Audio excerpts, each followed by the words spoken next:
Good afternoon, brothers and sisters. For 45 years, I've been a public servant, either the civil rights movement or elected office. To be a public servant, you gotta love the public. You gotta love people.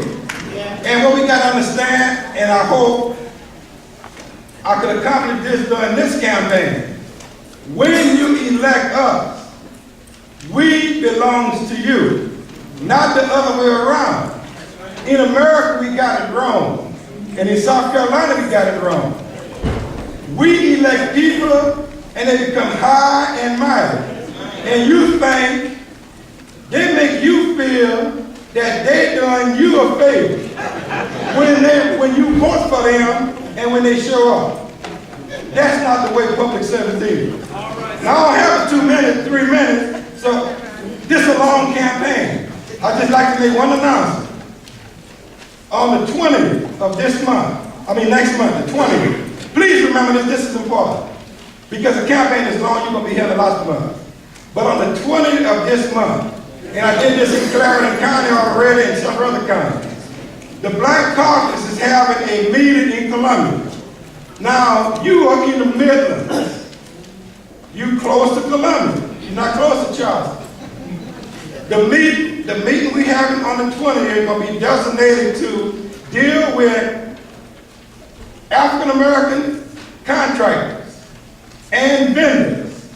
Because I want you all to have an opportunity to be a part of Boeing 787 Dreamliner. Now here's where we're going to do that. We met 19 times already with Boeing and Turner Construction. Now, ladies and gentlemen, here's the way it's going to work. Turner is bounded at $2 billion. For the next 15 years, they're going to be doing work in Charleston and the Low Country to make the Dreamliner a reality. Once the Dreamliners are built, all kind of opportunities are going to be opened up for vendors. I don't care what kind of vendor you might be. Turner going to train you all to be under their contract because y'all have problems getting bounded. Now, this is the 20th. Now, I have this in the baggage. I'm begging you all, please come to the meeting on the 20th. Listen to Turner's senior vice president. They're going to tell you how they're going to do it. If you're a contractor, you got a chance to get a job, a contract right now with Turner. But you got to be trained on the Turner license. You got to learn to do it their way. Already we got 5 African American contractors and just one is out of Charleston. I met a young man by accident. He wound up with a $7 million contract. All the trailers that are going to be bought through him. I'm begging you all. Please come.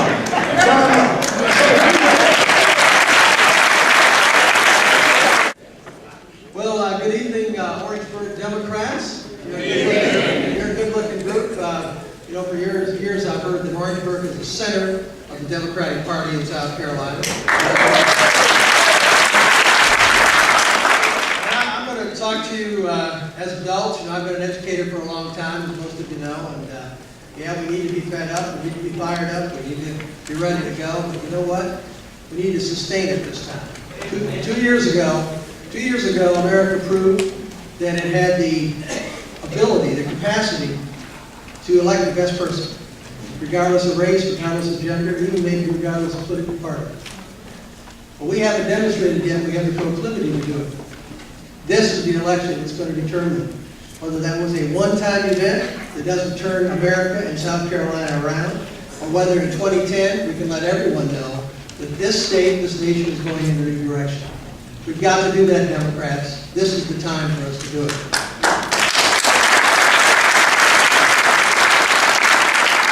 I learned a long time ago to spend a little more time watching what people do than what they say.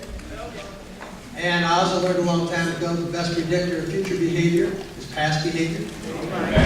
I'm the only candidate who has proven that he can win a statewide election as a Democrat in South Carolina.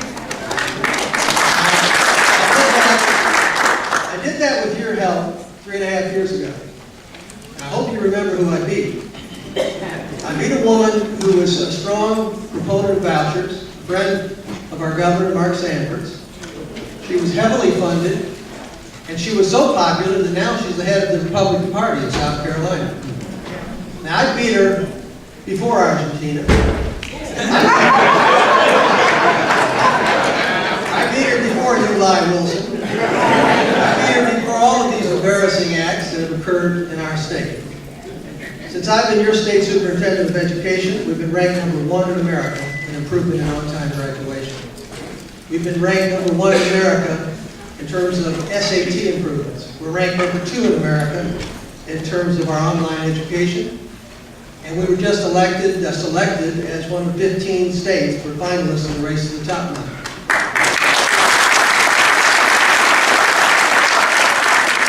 What else I've done, just to remind you, I'm the only constitutional officer in history who stood up and said that the lowest in the nation cigarette tax needs to be raised to the national average in South Carolina.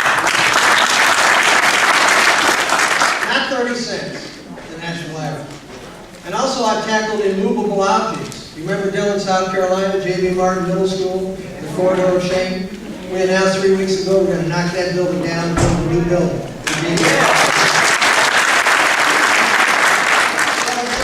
We need to elect someone in June who can win in November, and we need to elect someone that can change South Carolina and turn our state around. Thank you. Democrats!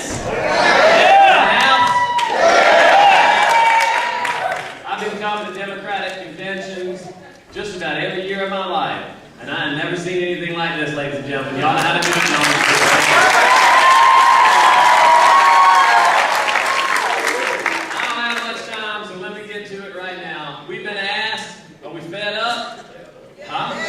We're fed up, ladies and gentlemen, to win this election, and I've been working hard for the last year, crisscrossing South Carolina back and forth.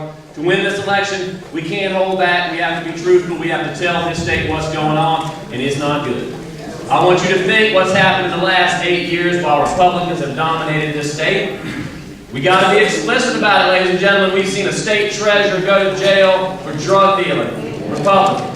We have seen an agricultural secretary, Republican, go to jail for bribery. We have seen a lieutenant governor of the state of South Carolina compare people in need to stray animals. Come on now. We've seen a congressman, one of our congressmen from South Carolina, stand on the floor of the United States House of Representatives and call our president a liar. Ladies and gentlemen, we have had enough. We have a governor that I'm not even going to talk about. Those of you who don't know me, my name is Vincent Shaheen, and I'm very proud to come from Camden, South Carolina, a rural community. I'm very proud to have been born to a school teacher and a small businessman. My father, who's in the back, Fred Shaheen, thank you for being here tonight. I'm very proud to have my children in public schools, and wouldn't it be great to have a governor whose kids are in public schools?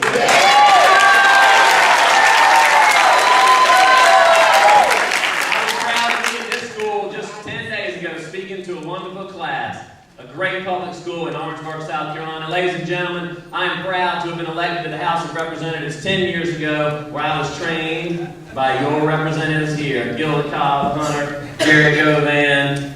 You weren't there yet, and then we elected 6 years ago as a Democrat in a heavily Republican area to the state Senate, where these gentlemen here, who are the deans of the South Carolina Senate, have trained me well for a purpose, ladies and gentlemen. This is our year, 2010. It says in the book of Proverbs that without a vision, the people perish. We have